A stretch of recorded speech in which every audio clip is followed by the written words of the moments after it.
Sarah Matthews is the former White House Deputy Press Secretary for Donald Trump.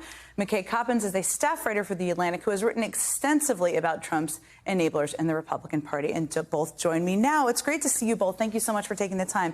Sarah, I want to start with you. I mean, as you're watching that, you have spoken out and consistently spoken out.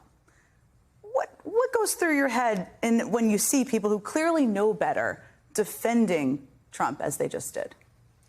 Yeah, it's really frustrating because, as you noted, some of the things that they've said publicly about Donald Trump are horrible, and then they're going on and endorsing him. So I can only imagine the things that they say privately. I've talked with a lot of Republicans, high-up elected officials and things like that, who will bash him privately, but many of them will not even say it publicly. And once bashed him publicly. Yeah, but these folks have bashed him publicly and are still going forward and supporting him. And a lot of times what they often say is that they're supporting him because of the policies, that they want the conservative agenda. And where I get really frustrated is that they're treating this like it's a normal election, a normal Republican candidate and a normal Democratic candidate. Well, this couldn't be anything further from the case. With Donald Trump, you have a candidate who tried to overturn the last election, who spread conspiracy theories because he couldn't accept the fact that he lost the last election.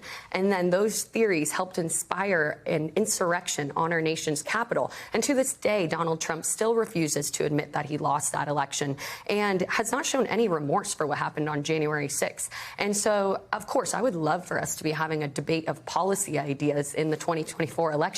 But when we have a candidate on the ballot who will not uphold the Constitution, then I feel like I have to put policy aside and I want to support the person who is best suited to defeat Donald Trump. And one thing I will note really quickly on Bill Barr specifically, in that interview that you showed, he mentions this about policies, and that's why he's supporting Trump, even though he says he shouldn't be anywhere near the Oval Office.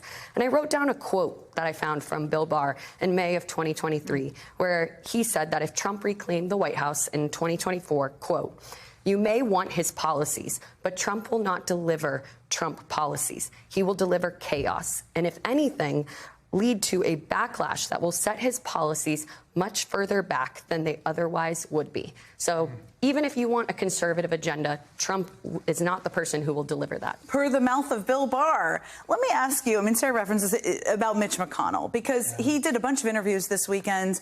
What struck me is, one, he seemed to be quite passive, and he is not a passive person. He's jammed more people through the Supreme Court than probably any minority leader, majority leader in history. But he also had very strong words about Donald Trump after January 6th, to Sarah's point. He's not going to be the leader anymore. He's not running. He doesn't have a big political future here.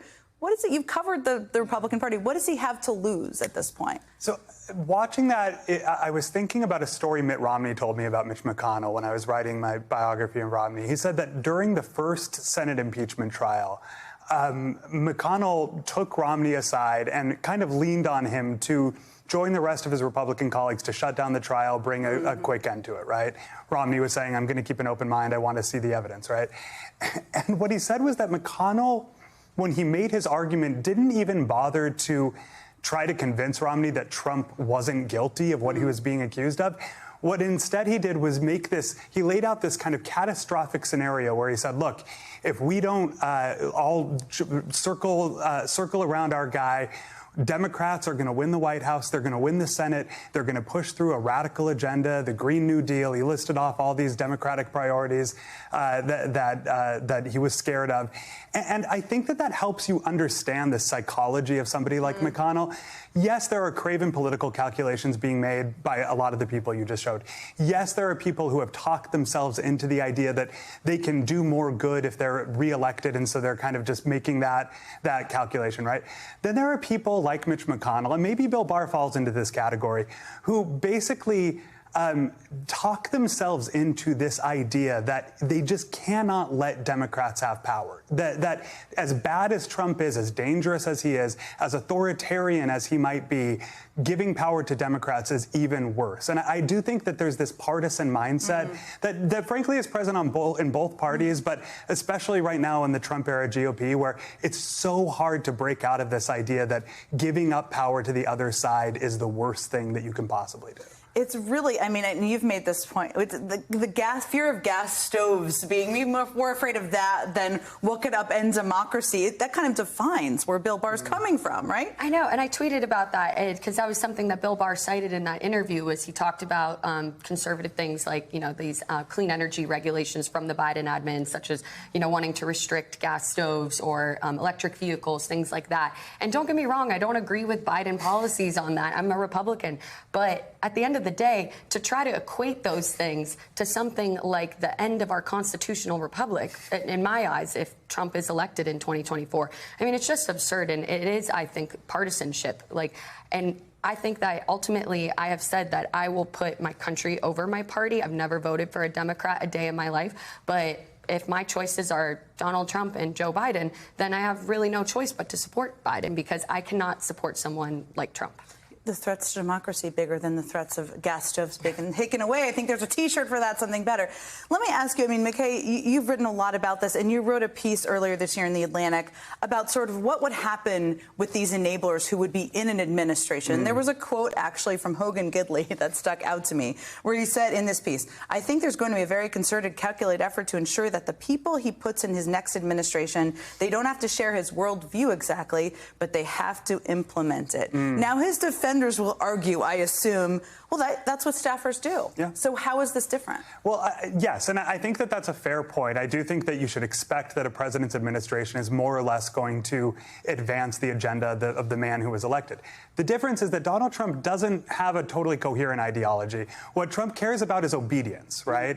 And that was in reporting that piece, the thing I heard time and time again talking to people in Trump's orbit was that he feels burned from his first administration by people who tried to thwart him, right? That he would have some kind of fleeting policy idea, something that he wanted to do, and his staffers would get in the way, or they'd resign, or they'd leave the White House and, write books about him that were unflattering.